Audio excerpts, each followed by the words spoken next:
ঢাকাই সিনেমার আকাশে আরেক ঝড়ের আভাস। মেগাস্টার সাকিব খানের বহু প্রতীক্ষিত বরবাদ সিনেমার টিজার অবশেষে প্রকাশে এসেছে। বৃহস্পতিবার সন্ধ্যায় মাত্র 1 মিনিট 44 সেকেন্ডের একটি টিজার কাঁপিয়ে দিয়েছে সাকিব অনুরাগীদের হৃদয়ে। টিজারের শুরুতেই একটি নারী কণ্ঠে বিদ্রোহী সুরে বলে উঠল, আমার মা হয়ে লজ্জা হয়, আমার মা হয়ে লজ্জা হয়। চোখ ধাঁধানো আলিশান বাড়ি, দামি গাড়ি, এই বিলাসিতার আড়ালেই লুকিয়ে থাকা অন্ধকারের সন্ধান মেলে যখন একজন অ্যাডভোকেটের উচ্চারণ করেন উনি একজন ড্রাগ অ্যাডিক্টেড, আরেক নারী কণ্ঠে যোগ করেন উনি একজন রেপিস্ট। উনি একজন ড্রাগ অ্যাডিক্টেড, উনি একজন রেপিস্ট। এরপরই বিদ্রোহের আগুন, উত্তপ্ত জনতা, চলছে ভাঙচুর, অরাজকতা।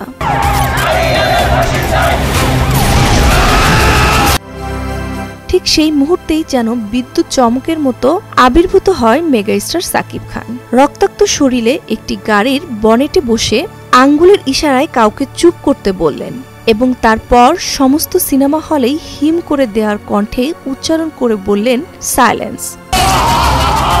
আপনার ছেলে একটা জানোয়ার।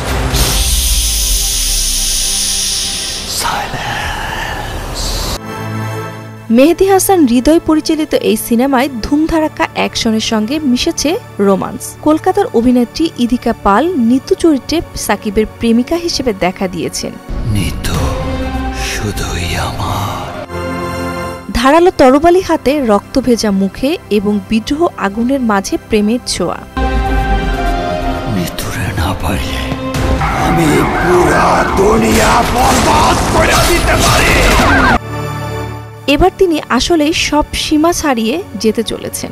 সাকিবের সঙ্গে এই সিনেমায় অভিনয় করছেন যিশু সেনগুপ্ত, মিশা সওদাগর সহ আর অনেকেই।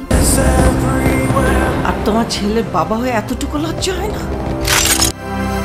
একটি আইটেম গানে পারফর্ম করেছেন কলকাতার জনপ্রিয় অভিনেত্রী নুসরাত জাহান। আসছে ঈদুল ফিতরে বাংলাদেশ সহ বিশ্বব্যাপী মুক্তি পাবে বরবাদ। এর আগে প্রিয়তমা তুফান, রাজকুমার দিয়ে দর্শকের ভালোবাসা পেয়েছেন সাকিব খান। এবার বরবাদ দিয়ে তিনি ঢাকাই সিনেমার ইতিহাসে নতুন অধ্যায় রচনা করতে প্রস্তুত। ওর এখনই এই অবস্থা, ওর ফিউচার কি? আমি আমার ফিউচার নিয়ে ভাবি না, অতীত নিয়েও ভাবি না।